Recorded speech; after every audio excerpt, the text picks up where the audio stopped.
मेरी लालसा भरी निगाहें उनके पीछे पीछे घूम रही थीं, लेकिन वहां और कोई सांप नहीं था।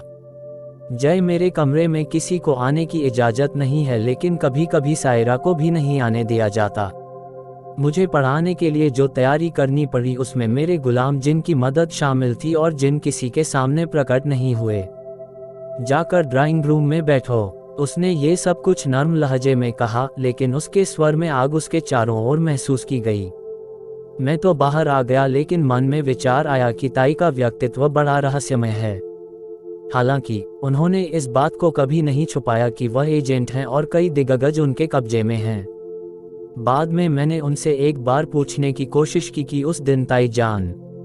जैसे ही मैंने ये कहा, उसने मुझे चुप कराने के लिए हाथ उठाया और फिर बोला, देख बेटा, इंसान की हर हाल में मर्यादा होनी चाहिए और तू मेरी बातों के बारे में कभी ऐसा कुछ नहीं पूछेगा जो तुझे समझ में ना आए। आप मुझे क्या कह रहे हैं समझ में नहीं आता। फिर भाई, क्या तुमने सब कुछ अपनी आंखों से देखा है? ताई जान कैसी औरत है। शिहाब देखो, अगर तुम मुझे डराना चाहते हो तो मैं कभी नहीं डरूंगा। ताहिरा खानम कितनी भी बड़ी इंसान क्यों न हो, मैं सिर्फ ये जानना चाहती हूँ कि मेरे पिता की मौत में उनका हाथ था या नहीं। अच्छा, मैंने एक गहरी सांस ली और फिर बोला, ये नादिर खान भी कई दिनों से बिल्कुल खामोश है और कुछ बोला नहीं है। शिहाब, मैं तुम्हें एक सलाह देना चाहता हूँ, इन गतिविधियों में बहुत अधिक लिप्त न हो। ताई ने मुझे ऑफिस दे दिया है और मैं यहाँ बैठ जाता हूँ। आप उस सीट को दूसरी तरफ देख रहे हैं, सरफराज भाई ने कहा और मुस्कुरा दिए। मैंने कहा, हाँ देख रहा हूँ। भाई ने कहा कि यह सायरा की सीट है, इसका मतलब सायरा भी आपके साथ होगी। कोई बात नहीं है, इस गलत न समझें। मुझे कुछ दिन दीजिए, उसके बाद मैं इस कार्यालय को छोड़ दूंगा और बाकी लोग भी। ताई के बारे में कुछ जानिए, अगर वो बेगुनाह साबित हुई तो शिहाब, ये तो बहुत बुरी बात है कि हम उससे नहीं मिले। बेचारी ताहिरा खानम हमारा क्या बिगाड़ लेगी। ठीक है भाई सरफराज, तुम मुझसे ज्यादा समझदार हो, स्थिति को बेहतर समझें, मैंने उत्तर दिया।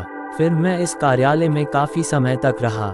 इसे बहुत अच्छे से सजाया गया था।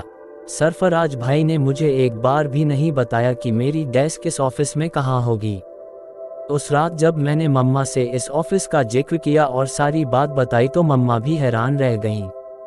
उसने काफी देर तक सोचा और फिर उसने खुद सरफराज भाई से कहा, सरफराज बेटा, क्या तुम खुद को उनसे बचाओगे?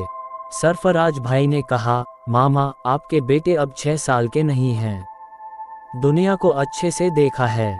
फिर भी बेटा, मुझे डर है। एक बात बताओ, क्या साहब भी तुम्हारे साथ बैठेंगे? मैं इस कार्यालय में नहीं रहना चाहता। मैंने ताई को अपने जाल में फंसाने का पूरा मौका दिया है। अब जब आप सब कुछ जान गए हैं तो मैं आपको बता दूं कि यह मेरे सामने खुलकर आया है कि ताई अपनी बेटी सायरा को मुझ पर थोपना चाहती हैं, ताकि हम भी उनकी टीम से जुड़ सकें। खैर, मुझे पूरा यकीन है मम्मा की ताहिरा खानम को हमारी सारी प्रॉपर्टी वगैरह के बारे में पता चल गया है, लेकिन मैं आपको सिर्फ एक बात का यकीन दिलाना चाहती हूँ।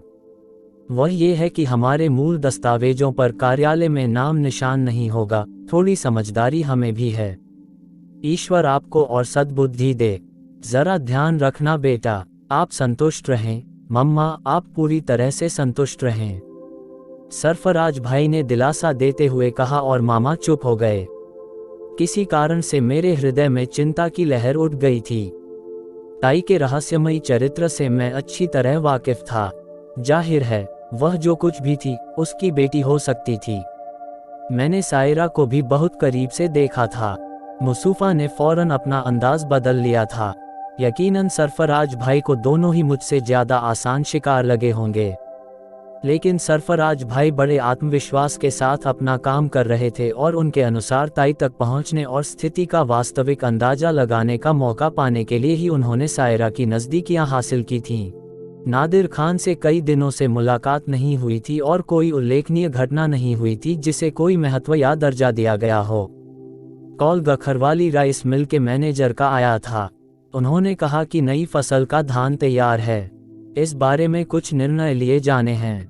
हमारी जमीन पर चावल की फसल बहुत अच्छी हुई थी और पिछले कुछ दिनों में फसल कटने की सूचना मिली थी।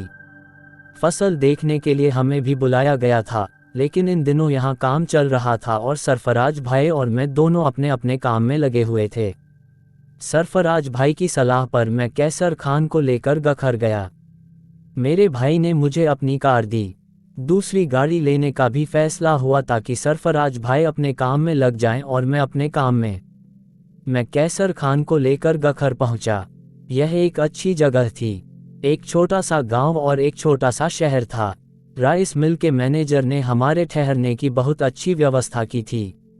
मुझे एक खूबसूरत इमारत में रहने की व्यवस्था की गई थी, जो शायद मैनेजर की थी।